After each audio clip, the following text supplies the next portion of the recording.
दीपक मोठ्या उत्साहात ऑफिसमधून घरी आला. दारातूनच मोठ्याने आरतीला हाक मारली. आरती, अगं कुठे आहेस? लवकर बाहेर ये. एक आनंदाची बातमी सांगायची आहे तुला. आरती स्वयंपाकघरात काम करता करताच हात पुसत बाहेर आली. अरे, आज स्वारी फारच आनंदात दिसत आहे. काय खास बातमी सांगायची आहे म्हणालात तुम्ही? तो तिला मिठी मारत म्हणाला, अगं मला 6 महिन्यासाठी परदेशात जाण्याची संधी मिळाली आहे. ज्या संधीची मी गेली 5 वर्ष वाट बघतोय ती संधी आज चालून आली आहे. 2-3 आठवड्यात सगळी प्रोसेस पूर्ण होईल. नंतर जावं लागेल मला. आरतीलाही ते ऐकताच आनंद झाला. अरे वा, खरंच खूप छान बातमी दिली तुम्ही.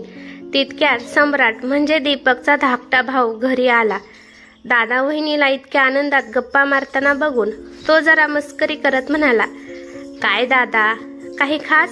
दोघेही आनंदात दिसताय म्हणून विचारलं. मी काका होणार आहे की काय? त्यावर तिघेही हसले. आरती लाजतच म्हणाली, काय ओ भाऊजी, काही पण. हा बरं, तुम्ही दोघे बसा, मी आलेच पाणी घेऊन. दीपकने सम्राटला परदेशाच्या संधीविषयी सांगितले. दोघेही भाऊ सोप्यावर गप्पा मारत बसलेले.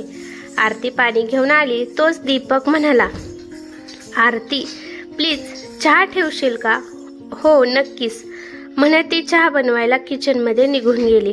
आरती आणि दीपकचं वर्षभरापूर्वी लग्न झालेलं. दीपक एका नामांकित कंपनीत नोकरीला, सुखवस्तू कुटुंबात वाढलेला. आरती मोहक सौंदर्य असलेली सालस मुलगी, ग्रामीण वातावरणात वाढलेली. लग्नानंतर पहिल्यांदाच शहरात आलेली. दीपक आरतीचे सौंदर्य बघता तिच्या बाबत नकळत दिवसेंदिवस पजेसिव्ह होत होता. त्यामुळे बाहेर नोकरी वगैरे नको म्हणत त्याने तिची आवड लक्षात घेऊन शिवणकामाची कल्पना सुचवली. घरीच ती शिवणकाम करायची. त्यामुळे सोसायटीत तिची ओळख होत गेली. शिवाय वेळ सुद्धा चांगला जाऊ लागला. दोघांचा राजा राणीच्या अशा या आनंदी संसाराला 1 वर्ष झाले. कॉलेज संपल्यावर आता 2 महिन्यापूर्वी सम्राटलाही त्याच शहरात नोकरी मिळाली. त्यामुळे सम्राट सुद्धा दोघांसोबत राहू लागला. अगदी आनंदात हसत खेळत राहायचे तिघेही. आज दीपकला परदेशात जाण्याची संधी मिळाली तसाच तो सगळ्या तयारीला लागला.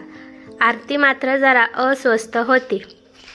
पहिल्यांदाच तो आपल्यापासून दूर जाणार म्हणून ती वरवर आनंदी दिसत असली तरी मनातून जरा उदास होती. बघता बघता दीपकचा जाण्याचा दिवस आला. तो गेल्यावर इतके दिवस मनात साठवलेल्या अश्रूंनी वाट मोकळी केली. 6 महिन्यांचा हा दुरावा तिला असह्य झाला. दीपकला सुद्धा तिची अवस्था कळत होती, पण करिअरसाठी ही संधी सुद्धा तितकीच महत्वाची होती. काही दिवस सासू सासरे, आई बाबा आरती सोबत थांबलेले, पण ते परत गेल्यावर आरतीला परत एकटेपणा जाणवला. सम्राटला वहिनीची परिस्थिती समजत होती. आपली वहिनी दादाला खूप मिस करत आहे. त्याच्या आठवणीत एकटीच रडते हे त्याला बघवत नव्हते. शिवाय दादा वहिनीचे घट्ट प्रेम बघता समाधान सुद्धा वाटत होते. अशा वेळी आपण वहिनीला जरा वेळ द्यावा म्हणून सुट्टीच्या दिवशी तो तिला बाहेर घेऊन जाऊ लागला.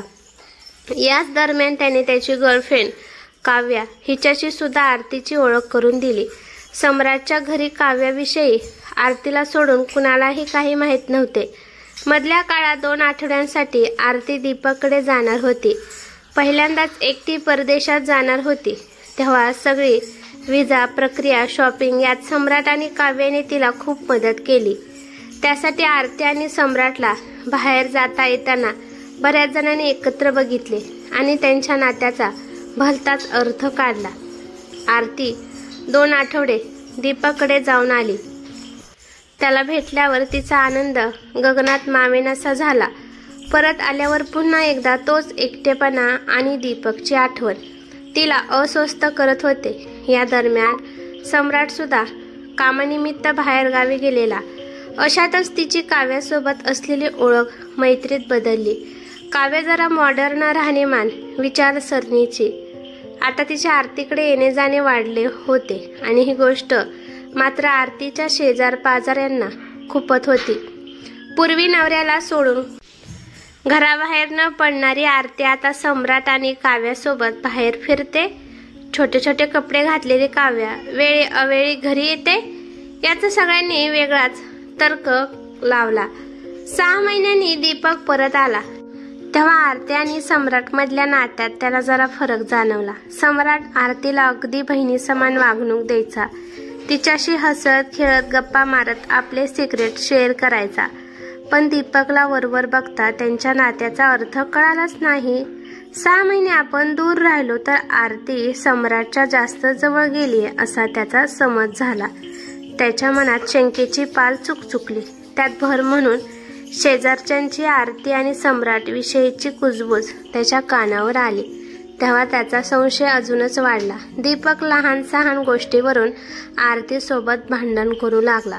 आरतीला त्याचे वागणे विचित्र वाटले, पण तो असं का वागतोय हे काही तिला कळत नव्हते. उगाच तिच्यावर चिडचिड करत तो म्हणायचा, हल्ली तुझा माझ्याकडे लक्षच नाही. सम्राट सम्राट करतेस तू सारखी, तू फार बदलली या 6 महिन्यात वगैरे वगैरे. आरती त्याला समजवण्याचा बराच प्रयत्न करायची, पण दीपकच्या डोक्यात संशयाचे भूत शिरले होते. ती कधी छान तयार झाली तरी तो तिच्याकडे संशयाने बघायचा. सम्राट सोबत आरती जास्त बोललेली त्याला आता आवडत नव्हतं. बायकोवर तर संशय घ्यायचाच, पण सख्या भावावर सुद्धा त्याला आता विश्वास वाटत नव्हता.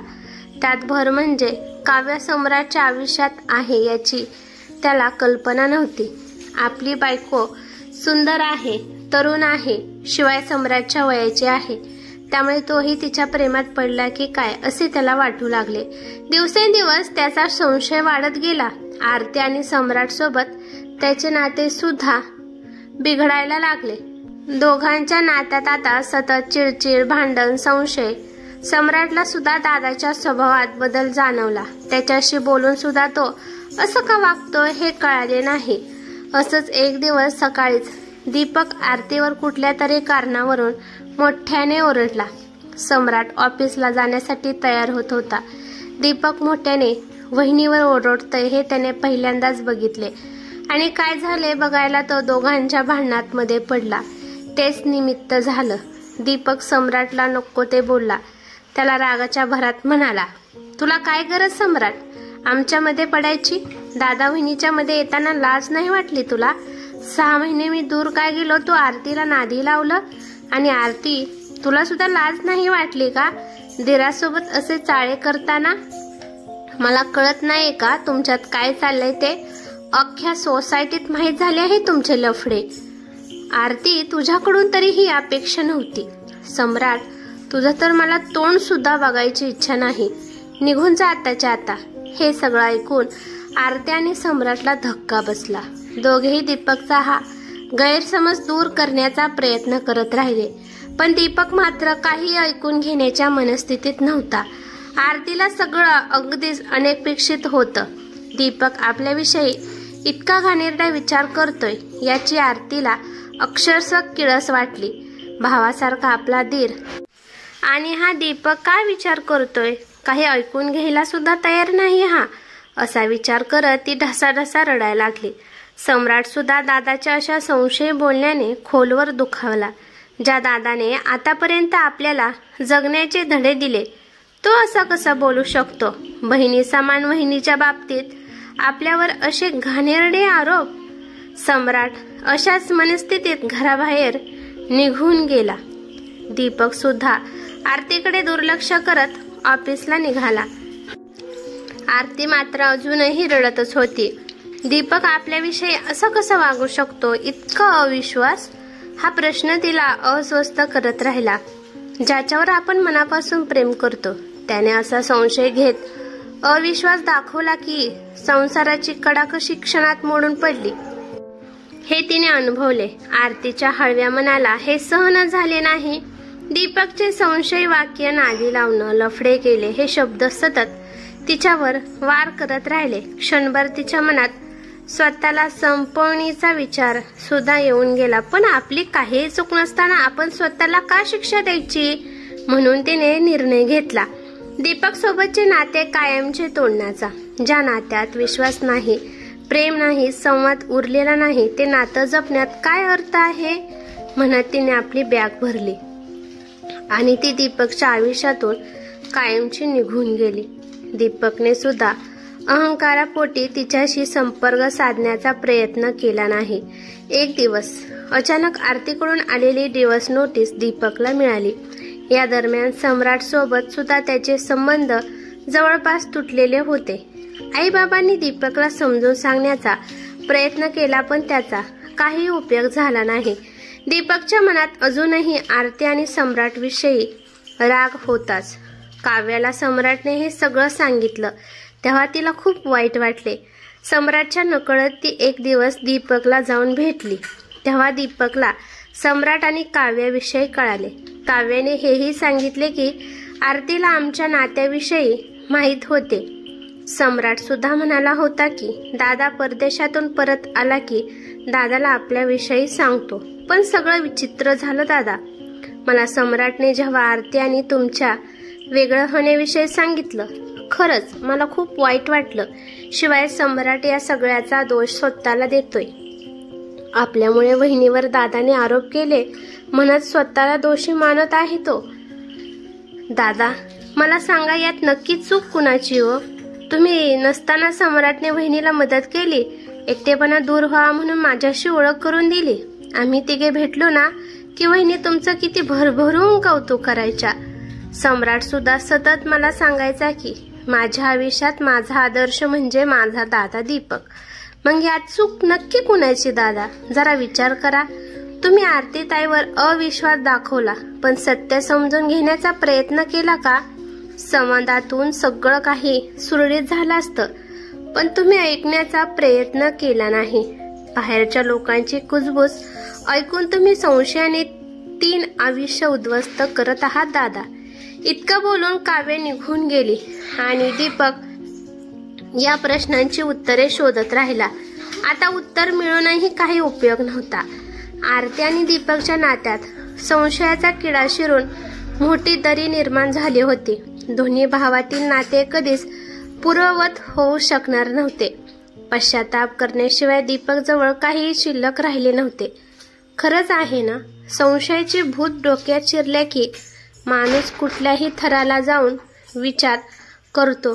लग्नाच्या नाजूक बंधनात संशयाचे धुके दाटले की नात्याला कायमचा तडा जातो। तेव्हा वेळीच सावरा, संवाद साधा। एकदा वेळ निघून गेली की दीपक सारखं पश्चाताप करण्याशिवाय काहीही हाती लागणार नाही। ही कथा कशी वाटली ते मला कमेंट करून नक्की सांगा। कथा आवडली तर लाईक शेअर नक्की करा आणि चॅनलवरती नवीन असाल तर चॅनलला सबस्क्राईब करा। धन्यवाद।